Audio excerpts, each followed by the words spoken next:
Dobroveče, poštovani gledaoci. Dobrodošli u emisiju Alisa. Naša današnja tema tiče se onih muškaraca koje zovemo mačo menovima. Zašto ih tako zovemo? Da li uopšte oni danas postoje u našem društvu? Ako postoje, kako se osjećaju? Kako se osjećaju osobe koje žive sa takvim osobama? Šta uopšte treba učiniti kako bi oni sami bili bolji? Da li da ih ostavimo u takvom stanju u kom jesu ili da ih menjamo? To je naša današnja tema. Idemo na prvi profil.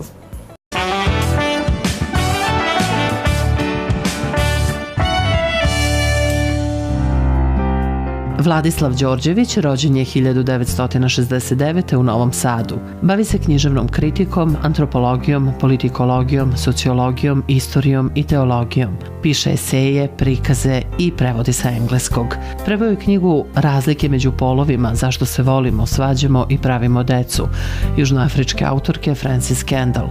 Objavio je sledeće knjige: Prednosti žena, Mit o patrijarhu, Da li su muškarci diskriminisani, Zanemarivanje biologije u društvenim naukama, kritika feminističkog kulturdeterminizma, Feminizacija Srbije, izgradnja genocentričnog društva i Borba za veru, hrišćanski odgovor na feminističku teologiju. Članke objavljuje u štampanim i elektronskim časopisima.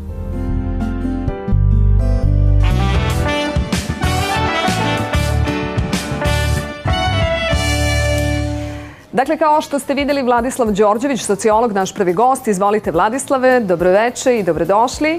Dobroveče. Hvala vam na vašem vremenu. Hvala i vama. Izvolite, zauzmite vašu poziciju. Hvala vam. Doneli ste knjige koje pišete, je li tako? To su knjige koje su objavljene. Dobro. Šta nam kažete? Koja je tematika tih knjiga? Čime ste se bavili? To je, sve moje knjige, objavio sam ih 5, bavio se međupolnim odnosima. Možete ih pokazati da to kamera malo pogleda. Znači, to su moje 4. i 5. knjiga. 4. se zove Feminizacija Srbije, izgradnja genocentričnog društva, a 5. se zove Borba za veru, hrišćanski odgovor na feminističku teologiju. Dakle, bavite se i teološkim temama, iako vas, čini mi se, šira javnost poznaje po, ili zapravo bolje da kažemo prepoznaje po temama koje se tiču muško-ženskih odnosa, je li tako?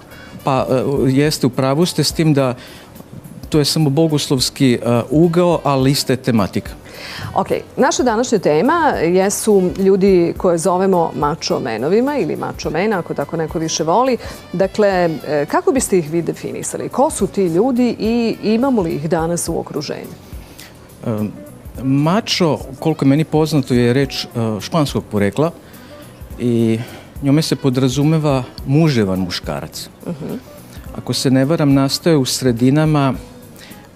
sredini gde se bilo potrebno da muškarac zaista bude muževan kako bi opstao u negostoljubivim uslovima. Dobro. Možda takozvani divlji zapad, Wild West, takozvani frontier mentality, znači graničarski mentalitet. To je u suštini mačo menovi su zapravo ništa drugo nego samo ekstremno muževni muškarci. Ali zar nije to već paradoks? Ako kažete muževni muškarci, nekako to para uši, nekako očekujete od muškarca da ima tu karakteristiku muževnosti i da ne postoji ili da ne bi trebalo da postoji muškarac koji je ne posjeduje. Pa slažem se. Znači, da dogovorimo vaše pitanje imajući malo širi kontekst u vidu. Muškarci imaju prirodne predispozicije koje ih čine dominantnim u odnosu na žene.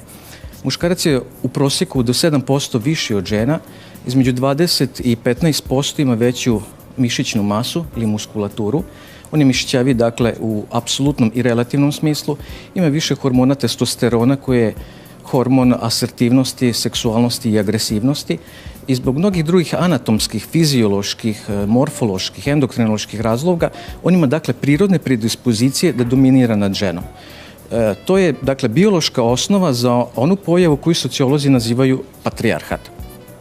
Prema tome, patrijarhat nije nikakav socijalni konstrukt, nego je prirodna posljedica ovih činjenica. Dakle, vi hoćete da nam kažete da je biologija tako postavila stvari, da muškarac jednostavno bude taj koji je na neki način iznad žene, jači od žene, prodorniji, kako god. Da. To je to, ja? To nam govorite? Da, ja o tome govorim, s tim da je to, dakle, jedna naučna paradigma koja se zove biološki determinizam. Time smo determinisani. Ali postoji i druga strana medalje a to je ta da muškarac ne rađa decu, žene su te koje rađaju decu u našoj vrsti kao i kod svih sisara. Dobro. To ume da ženi da znatne prednosti. U teoretskoj biologiji se kaže da žena posjeduje veće roditeljsko ulaganje, parental investment. Samim tim ona posjeduje pravo izbora koji se u teoriji zove female choice. I ta činjenica znatno preobrće ove prednosti o kojima sam upravo govorio. Te činjenice da žena ima veće roditeljsko ulaganje čini da su žene u svim društvima, uključujući i naše, uživaju određene prednosti. Te prednosti se u nauci zovu gynocentrizam ili matrifokalnost. Znači, društva moraju do određene mere da budu usredotočena na žene. Prema tome, sva su takva društva bila, ujedno i matrifokalna i ujedno i patrijarhalna, i to su dve sile koje moraju da žive u balansu da bi uopšte društvo i postojalo. Da li danas imamo taj balans? Hvala vam na pitanju. Ono je heuristički značajno, dakle ima naučnu vrednost iz jednostavnog razloga što da bismo odgovorili na naše pitanje moramo vršiti naučnu metodu koja se zove jukstapoziranje. To znači vršiti paralelu između našeg srpskog društva s jedne strane i drugih država, kao i vršiti paralelu između istorije naše otadžbine Srbije u prošlosti i danas. Prema mojim istraživanjima, odgovor na vaše pitanje glasi da je danas u Republici Srbiji u velikoj meri postoji kriza muškosti.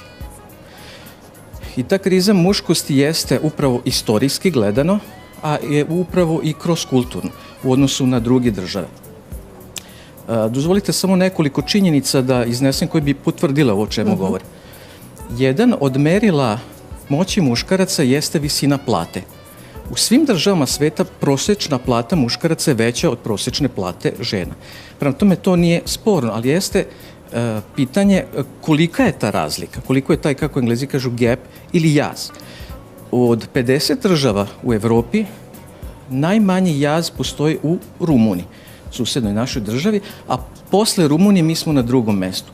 U tom smislu se može reći da postoji velika naprosto ekonomska kriza muškaraca, to se dosta odražava u svakodnevnom životu. Da li to znači da vi smatrate da bi muškarac bio muškarac, on mora da ima veću platu od žene? Jel to pokušavate da nam kažete?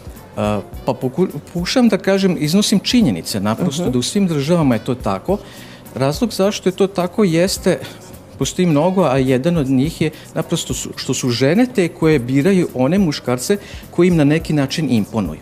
Dobro. To imponovanje može biti fizičko, može biti upravo ekonomsko, o kojoj ste vi rekli, može biti intelektualno imponovanje, ali najbolje da bude u svim aspektima muškarac da imponuje. Budući da je muškarac toga svestan, on ulaže znatne napore da bi na socioekonomskoj lestvici dostigao što veći nivo kako bi se kvalifikovao da naprosto ima partnerku. Razumem. Šta onda u tom slučaju žele muškarci? Ako žene imaju takve želje i ako to podvedemo pod činjenicu da one žele jake, snažne, ekonomski dominantne muškarce i tako dalje, šta je to što žele muškarci? Hvala na pitanju, je naravno isto značajno. Delimično su malo prioriteti različiti. Naravno da će muškarac voleti da ima osobu, ženu koja mu imponuje na svim ovim aspektima koje sam nabrojao, ekonomski, moralno, intelektualno, ali budući da ono što ključno određuje međupolne odnose jeste in summa summarum reprodukcija, muškarac će vrlo biti sklon da gleda u ženi poželjne osobine intimnog partnera i budućeg reproduktivnog partnera. U tom smislu muškarci imaju poprilično veliku obsesiju ženskim izgledom. Žene su toga također svesne i one ulažu znatne napore putem estetske hirurgije, šminke, kozmetike, mode, da bi naprosto bile estetski privlačne muškarcima. To znači da su jedni i drugi u ozbiljnom problemu, jer i jedni i drugi čine ogromne napore kako bi privukli onu drugu stranu, je li tako? Da, nije to nikakva ekskluzivitet nas koji živimo u Srbiji, to je prisutno u svim društvima i uvek je i bilo prisutno i uvek će biti. Ali sadašnji evolucionarni moment u istoriji naše civilizacije, naše vrste, doveo do toga da mi imamo veliki problem sa međupolnim odnosima. Da je to tako svedoče neke činjenice. Neki od njih su da u Republici Srbiji postoji veliki procenat abortusa povećan je broj razvoda, povećan je broj samaca, osoba koji žive u nevoljnom celibatu. Dakle, imamo jednu veliku krizu u međupolnim odnosima. Nekih od tih sam spomenuo momenata, tu su ekonomska nestabilnost muškaraca, koja je posljedica brojnih činjenica, pa neki od njih su ugroženost sankcijama, ekonomskom privatizacijom i tako dalje. To nam je sve apsolutno jasno. Sad, da odgovorimo još ovo pa da uvedemo i sljedećeg gosta. Volela bih da vidim, obzirom na današnju temu, bavimo se tim ko su mačo muškarci. Imate li primjere u svom okruženju da takvi muškarci i danas postoje? Da, oni postoje i uvek će postojati, ali problem je što je njih sve manje. Ako mi dozvolite jedan... Kada kažete postoje, da li to znači da mislite pre svega na starije generacije? Jesu li to ti muškarci? Ima li među mlađom generacijom takvih muškaraca? Postoje i među mlađom, ali jeste činjenica da su to uglavnom muškarci srednje i starije dobi, za šta postoje i brojni razlozi, a naprosto jedan od tih je što stari muškarci su bili u boljem možda ekonomskom okruženju, a možda su bili po manjem uticaju raznih antimuških ideologija koje znatno utiču na psihu mladih muškaraca. Dobro, ovdje zastajemo, gledamo sljedeći profil da vidimo ko dolazi.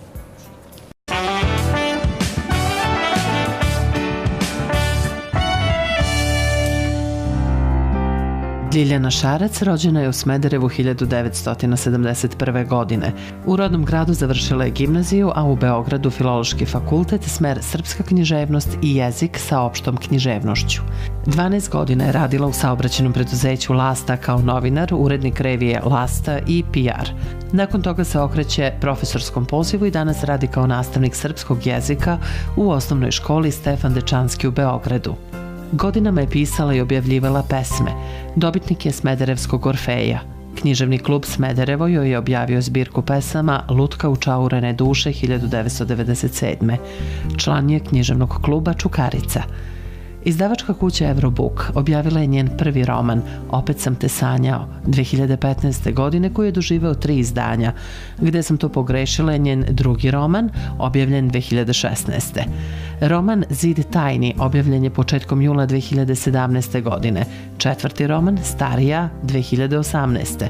Piše kolumnu Reč bez zida na jednom zapaženom portalu.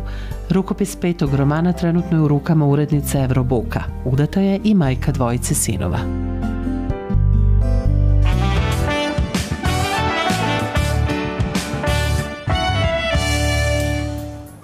Vidjeli ste profil, dakle Ljiljana Šarac nam dolazi. Izvolite Ljiljana, pisac. Svakako pisac ide uz knjigu i nigde bez knjige. Je tako? Hvala što ste ovde.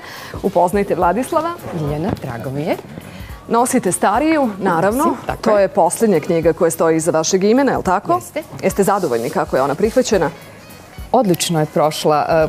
Imala sam malu zadršku i rezervu jer su ostalo bili istorijski romani. Ovo je sada jedan ljubavni roman, potpuni preokret tematski. I onda sam mislila, bože, kako li će proći. Međutim, mi volimo ljubavne teme i potrebu da zaronimo tako neke intimne stvari koje se ne tiču samo nas, nego da vidimo kako drugi razmišljaju, kako drugi osjećaju. Tako da Starija ima svoj lepi put. I to znači da se odlično uklapate u profil ličnosti koje treba da gostuje u ovoj emisiji. Danas pričamo o čoveku koji je macho man.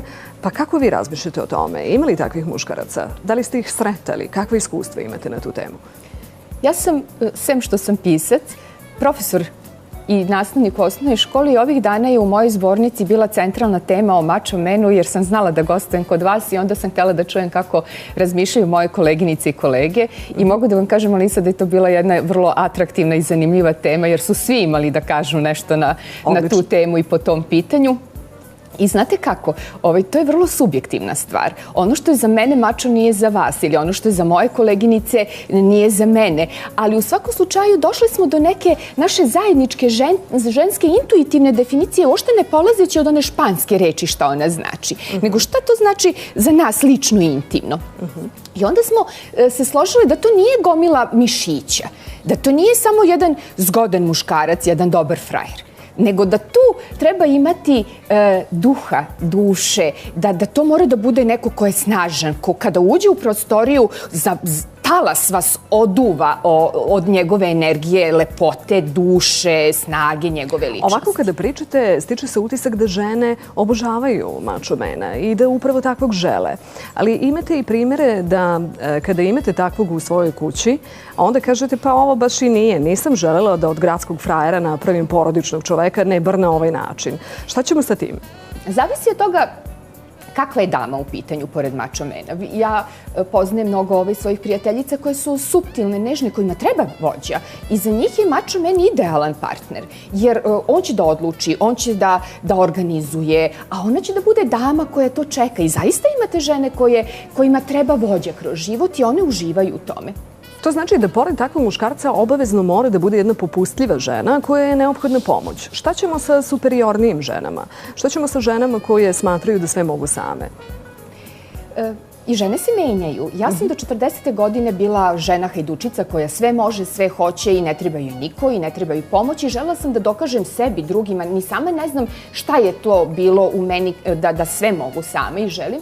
A s druge strane, od 40. ja sam naučila da kažem molim vas, ne mogu, hoćete li mi pomoći i osjećam se odlično. Hoću da kažem da ne treba žena da sve može i sve hoće, nego treba da prepusti polovinu tereta tom nekom voljnom pored nje da joj pomogne. Ali kako to da uradite ako ste u situaciji da se kod nas smatra da ste mačo meni jedino ukoliko ne pomažete ženi recimo u kućnim poslovima, pa onda delite poslove na muške i ženske, smatrate da recimo ako je ona u prilici da opere sudove, zašto biste vi to radili, nema potrebe za tim. Šta ćemo na tu temu? Kako tu tražiti pomoć? Definitivno je to priča za prijatelje i kafanu, a u kući će svako od tih istih koji su pominjali da ne pomažu, da oni nemaju vremena, da oni čitaju novine posle ručka, ustati, pospremiti sto, usisati kada je frka u kući i biti domaćin u svojoj kući. Aha, mislite da je to samo lični marketing? Da. Dobro, još samo jedno pitanje. Kažete, razgovarali ste sa koleginicama pripremajući se za temu, to je jako dobro. Šta su vam rekle? Cene li više mačo muškarce ili ove moderne muškarce koje danas srećemo, pogotovo među mlađom generacijom? Podeljene su bile i uloge i stavove i mišljenja, zavisi od toga da li sam pričala sa mlađim ili sa zrelijim koleginicama. Tu su različite očekivanja. Jesu, potpuno su drugačije, prosto su vam matrice drugačije u startu. One starije koleginice, one poput mene, imaju oštrije kriterijume, zahtevnije smo u stavovima i mislim da više znamo šta hoćemo, a šta nećemo. Ok, Vladislave, kako danas neko da bude mačo ukoliko nije u stanju da obezbedi dostojanstven život? Evo, malo pre ste vi izneli situaciju u kojoj svi imamo ekonomske probleme, pogotovo muškarci koji žele i na taj način da budu dominantni. I sad, kako da budete i u ovoj situaciji mačo? Pa, hvala na pitanju. Ja vrlo sam sretan što je gospođa iznela to. To samo potvrđuje da smo mi muškarci, vi žene, upućeni jedni na druge, da ono što je prednost muškaraca može biti za dobro vas žena i obrnuto. Vi imate žene mnoge prednosti biološke koje mi nemamo i zato smo upućeni da zajedno sarađujemo kroz prijateljske, drugarske, bračne i intimne veze. A što se tiče tog vašeg pitanja, ono je zaista umesno i ja moram da primetim da zaista postoji velika kriza inače muškosti, pogotovo u mlađoj populaciji. To dokazuju neke činjenice. Naprimjer, muškarac je duplo skloni samoubistvu. Samoubistvo čini čovjek koji je u dubokoj depresiji, tugi, melanholiji. Ima mnogo više beskućnika muškaraca. A da postoji velika kriza muškosti pokazuje jedan egzaktan biološki pokazatelj. Naime, u posljednjih 50 godina 30% muškog, dakle, ejakulata se smanjio u telu muškaraca. Dakle, mi muškarci se čak i fiziološki menjamo i postajemo manje muževni. Veliki sterilitet sve više raste u muškoj populaciji. Postoje brojni razlozi za to. Jedni od njih su neke ideologije koje su naprosto suzbijaju muškost kod muškaraca. Hajde onda da vratimo ovako stvarno na sam početak, da vidimo kako nastaje jedan mačo. Da li nastaje kroz vaspitanje? Da li su to one majke koje uče svoga sina da mu nije mesto u kuhinji, da će sutra imati neku ženu koja bi trebalo da radi sve ono što je majka dojuče radila za njega?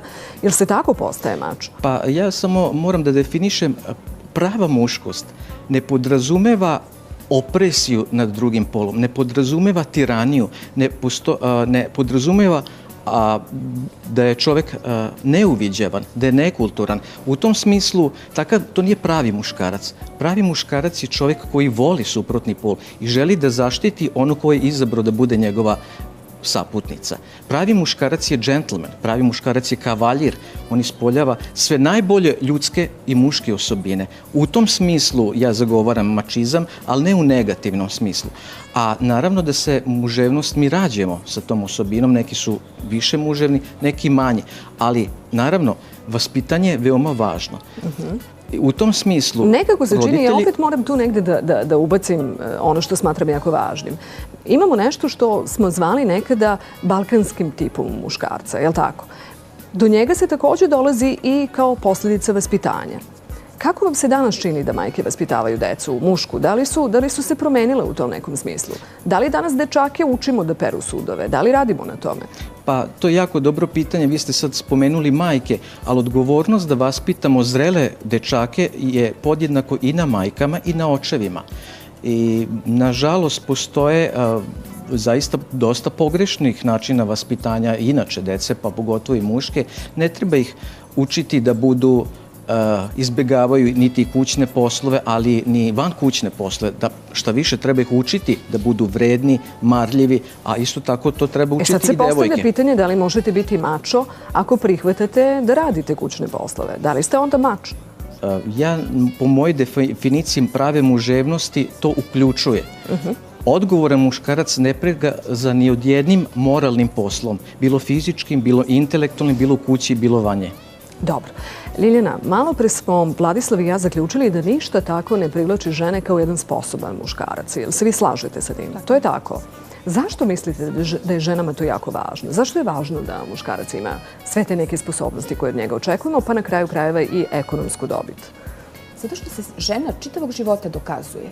Dokazuje se da može da radi iste poslove kao muškarac, da studira kao muškarac, da postiže uvek više i dalje i bolje, jer u kući je prvo žena, pa onda sve drugo. U porodici je majka, oslonac. Moji sinovi, ja sam mama dvojice dečaka, tako da mi je sve što vi govorite i pitate vrlo blisko. Ali oni će prvo meni da se obrate i kada je savjet u pitanju i kada je... Što govori u prilog činjenici da ipak na vaspitanje više utiču majke. Češće i duže ste sa decom. Oslanjaju se na vas. Topliji ste, nežniji ste, praktičniji ste, brži ste u rešavanju problema.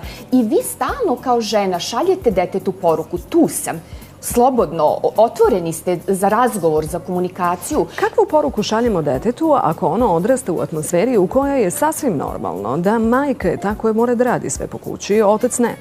Dakle, mačo nekako ide uz tu sliku. Ja se stalno vraćam na tu sliku. Muškarac koji ima sobne papuče, čiji posao je da sedi i gleda televiziju kada je kod kuće i to je to, tu se završava. Ako je dete naviklo da stalno majka bude ta koja je u kuhinji, koja ima tamo neke obaveze i koja donosi hranu, sprema i tako dalje, kakvu poruku tu šaljemo? Da li je to podela na muško-ženske poslove? Hteli ne hteli, majka će uvek biti u toj kuhinji, jer prosto je to neki naš imperativ, vokativ. A ako hoćete iskreno, za mene je to i zadovoljstvo. To je negde moja satisfakcija da smo zajedno, da smo okupljeni, da nam je lepo, da znam šta mi deca jedu, da provedem te važne, dragocene trenutke sa njima, a ne da budemo negde u prolazu u toj našoj kući. S druge strane, opet zavisi od toga koliko majka dobro odradi svoj posao. Jer, Alisa, ako dete gleda stalno oca da je negde po strani, da je egocentričan i da samo na sebe misli, dete može da reaguje na dva načina. Jedan je da se ponaša kao otac u nekoj svojoj budućoj porodici, jer mi svi nosimo modele svojih porodica iz kojih smo potekli. A s druge strane, on može da kaže, ja ne želim da budem kao moj tata. Ja volim svoju majku. Meni je žao bilo svoje majke koliko se ona muči sa svojom ženom u svojoj kući. Ja ću to sasvim drugačije. Dobro, malo pre smo pomenuli tog nekog balkanskog muškarca, tip muškarca na koji smo mi navikli, koji je ovde kod nas bio najprisutniji. Pa me interesuje, za takvog muškarca je karakteristično recimo da ne plače, da ne pokazuje emocije, da nikada nije slab, bar ne da ga možemo videti. Koliko je to dobro? Ja ću sada biti, kretnuću od stvari koje možda liči i izgleda banalno, ali to su neki zameci tog ponašanja. Hladno je ovih dana. Minusi. I ja u učionici imam dečake i devojčice od 5. do 8. razreda. Oni svi dečaci dolaze onim malim nazukicama, smrznuti, ali oni moraju da budu snažni, jaki, top. Ja bih im pre one dugačke gaće navukla da im bude toplo i ušuškano, ali ne, oni se ne daju. To su, Alisa, zameci tog mačizma. Naš balkanski momak, čovek, muž, mora da ima tu neku čvrstinu, nekako je to imperativ. Oni se rode sa tim očekivanjima da budu snažni, da budu top. Koliko to opterećuje muškarca, Vladislave? Naravno da ga veoma opterećuje, ali to je njegov biološki imperativ. I ja se potpuno slažem sa ovim izlaganjem. U jednom diskursu koji se nameće javnosti, biti domaćica je nešto loše. Kako je sama gospođa koja je emancipovana intelektualka i zaposlena žena rekla, mnoge žene uživaju domaćinskim poslovima, mnogi i muškarci to također rade. Pri tome ne bih ja smatrao domaćicu nekim očajnicom.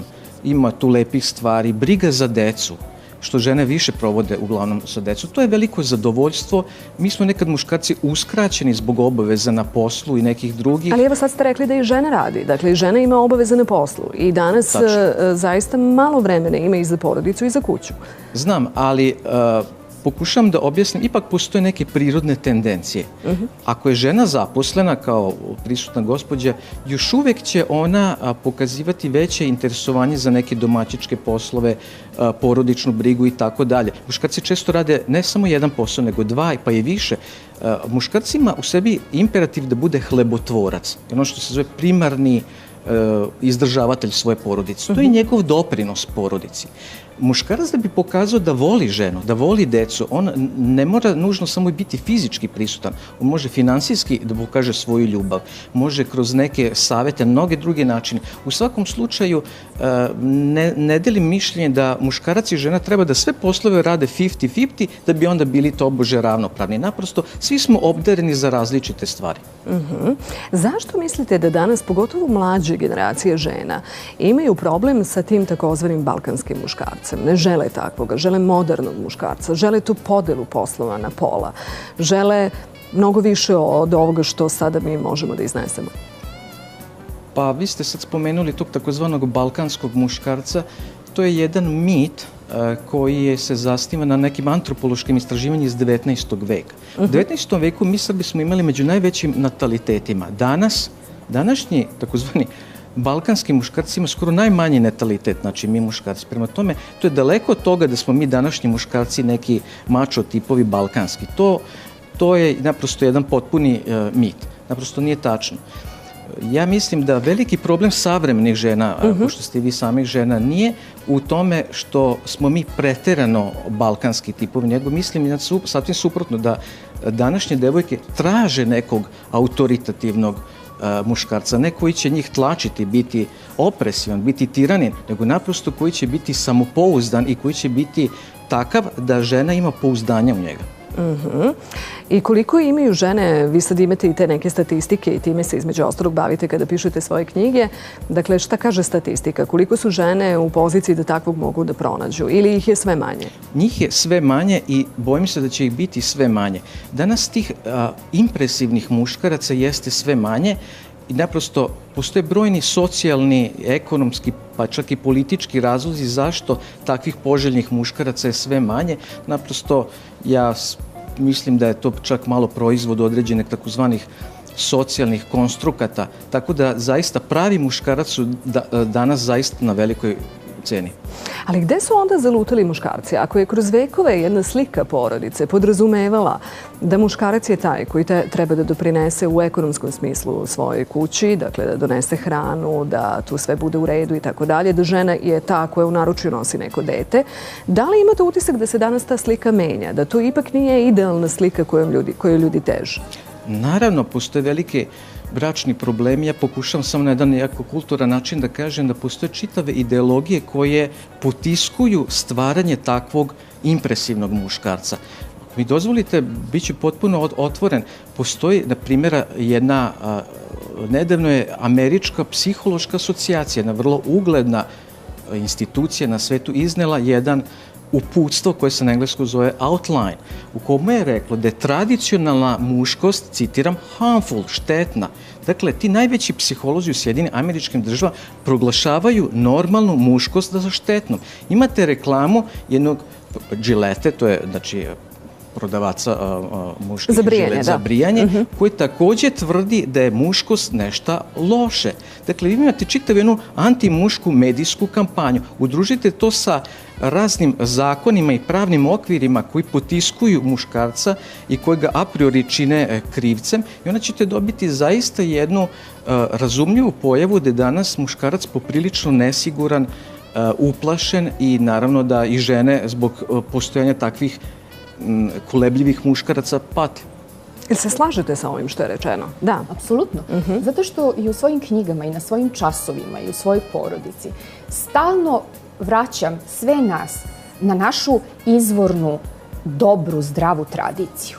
Dok god je ona bila nepotisnuta, neprozvana, negovana, mi nismo imali problem ni sa čim od ovoga o čemu danas govorimo.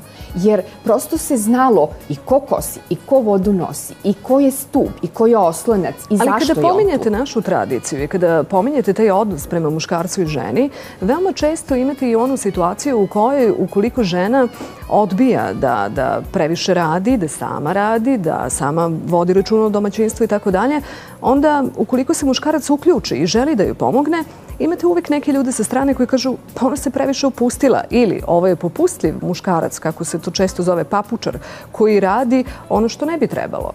I to je deo, čini mi se, naše kulture.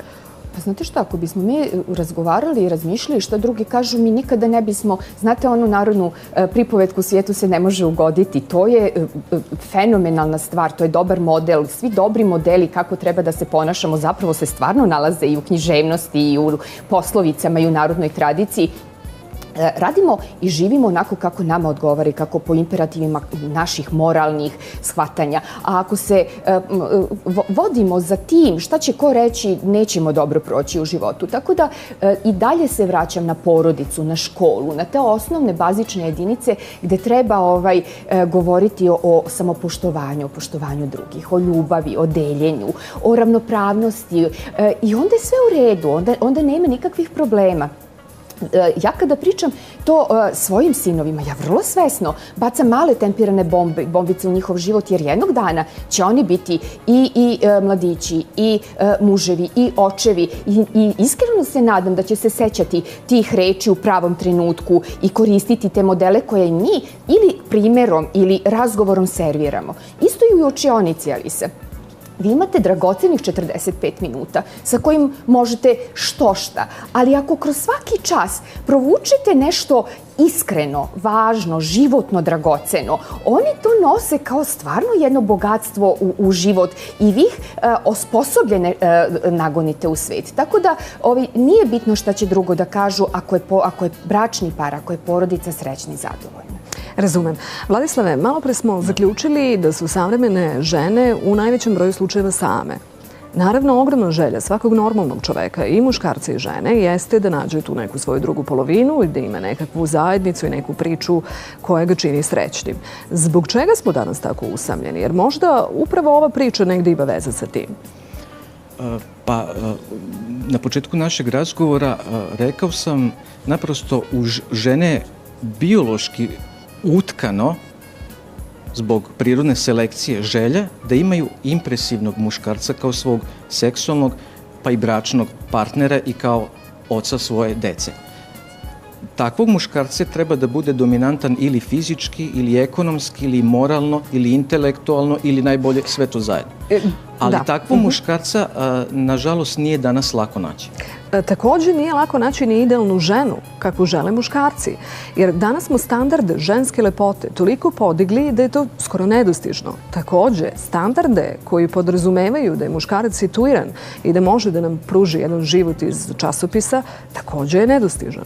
Dakle, i jednima i drugima smo postavili nemoguće zahteve. Znam, ja bih rekao da vrednost jedne žene jeste, može se meriti njenim fizičkim izgledom, ali daleko da se ženska svojstva mogu svesti samo na tu dimenziju.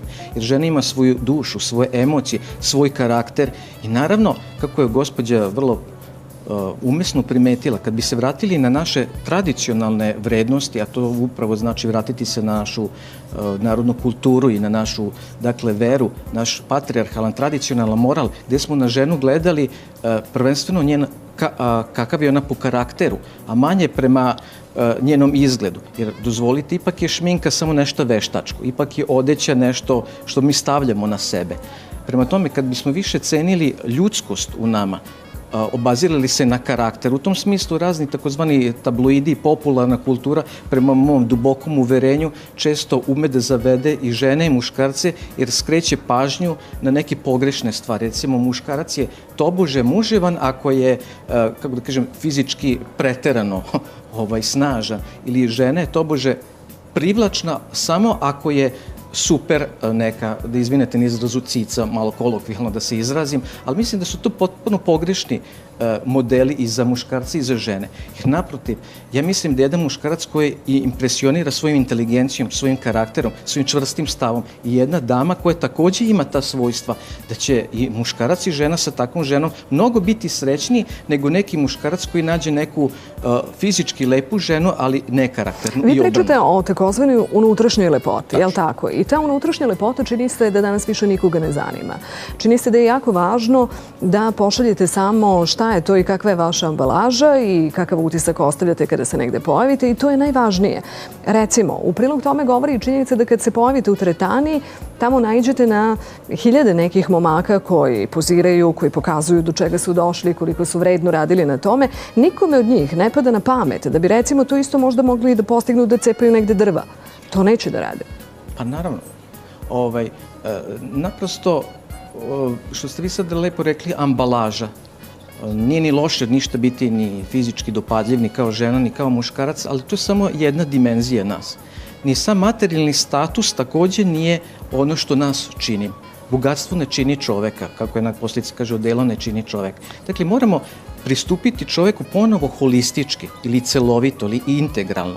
I mislim da će to biti mnogo poboljšati naše mentalno zdravlje kad tako pristupamo jedni drugima. Nažalost, moje mišljenje je da sada živimo u jednom društvu poremećenih vrednostnih sistema. Bojim se da čak mediji tome malo doprinose, ali još uvek vraćanje na te izvorne vrednosti ljudskosti, karakternosti, dobrote može doneti svima samo dobro. Ovde zastajemo, idemo na reklame pa se vraćamo u studiju.